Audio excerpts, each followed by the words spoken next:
আল্লাহর এক বান্দা ছিল নামাজে সেজদায়। তখন আল্লাহ রাব্বুল আলামিন তাকে ডাক দিয়ে বলে, বান্দা তুই যতই নামাজ পড়, যতই সেজদা কর, তোর জায়গা জাহান্নাম। এই কথা শুনে বান্দাটি বলল, আলহামদুলিল্লাহ।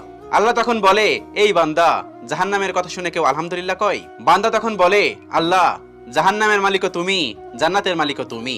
তুমি আল্লাহ খুশি হয়ে যদি আমাকে জাহান্নামও দাও, তাও আমার আপত্তি করার কোনো অধিকার নেই। আল্লাহ তখন বলেন, বান্দা, জাহান্নামে গেলে তুই পুড়ে যাবি, তোর খুব কষ্ট হবে। বান্দা তখন বলতেছে, আল্লাহ, কষ্ট শুধু আমার হবে না, তোমারও হবে। আল্লাহ তখন বলতেছে, বান্দা, তুই পুড়বি জাহান্নামের আগুনে, আমার কষ্ট হবে কেন?